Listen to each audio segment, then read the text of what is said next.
اعوذ باللہ من الشیطان الرجیم بسم اللہ الرحمن الرحیم۔ شروع خدا کا نام لے کر جو بڑا ہی مہربان نہایت رحم کرنے والا ہے۔ السلام علیکم ورحمۃ اللہ وبرکاتہ۔ تمام سامعین کو ہمارے چینل کی طرف سے خوش آمدید۔ مجھے امید ہے کہ آپ سب لوگ خیریت سے ہوں گے۔ ناظرین، آج کا جو وظیفہ میں آپ لوگوں کی خدمت میں لے کر حاضر ہوئی ہوں، اس وظیفے کی مدد سے انشاءاللہ تعالیٰ کوئی بھی شخص جس کو مرگی کا مسئلہ ہے یا اس کو مرگی کے دورے پڑتے ہیں، اس شخص کے لیے آپ یہ وظیفہ کر سکتے ہیں۔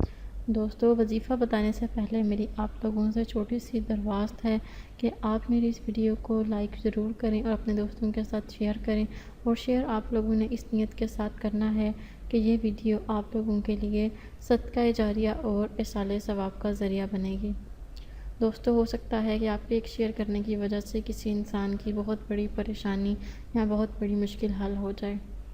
دوستو، جس شخص کو مرگی کا دورہ پڑتا ہو وہ سورہ سجدہ پارہ نمبر 21 میں ہے، یہ سورت کو لکھ کر آپ نے پاس رکھ لے۔ انشاءاللہ تعالیٰ اس کلام کی برکت سے مرگی کے دورے اس کے ختم ہو جائیں گے۔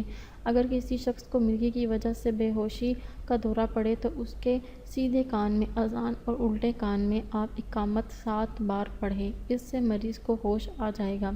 مرگی ختم کرنے کے لیے ایک گلاس میں پانی لیں اور سورہ فاتحہ، سورہ اخلاص اور سورہ ناس پڑھ کر اس پر دم کر دیں اور یہ پانی مریض کو پلائیں اور مریض کے سر اور منہ پر چھڑکیں تو انشاءاللہ تعالیٰ اس کو شفا حاصل ہوگی۔ دوستو، اس کے علاوہ مرگی کے لیے دوسرا عمل یہ بھی ہے کہ آپ نے اول و آخر 3 مرتبہ درود شریف پڑھ لینا ہے، اور پڑھنے کے بعد آپ نے 11 مرتبہ آیت الکرسی پڑھ لینی ہے۔ آیت الکرسی پڑھ کر آپ نے اس مریض کے اوپر دم کر دینا ہے جس کو بھی یہ مسئلہ ہے۔ انشاءاللہ تعالیٰ اس وظیفے کو کرنے کی مدد سے وہ مرگی کے تمام اثرات اس پر سے ختم ہو جائیں گے اور اس کا جو بھی دورہ ہوگا وہ دور ہو جائے گا۔ دوستو، اگر آپ کو آج کا وظیفہ پسند آیا ہے تو کمنٹس میں اس کا اظہار ضرور کریں۔ انشاءاللہ تعالیٰ آپ سے پھر ملاقات ہوگی بہت جلد ایک نئی وظیفے میں، ایک نئی ویڈیو کے ساتھ۔ مجھے اپنی دعاؤں میں یاد ضرور رکھیے گا۔ اللہ حافظ و ناصر۔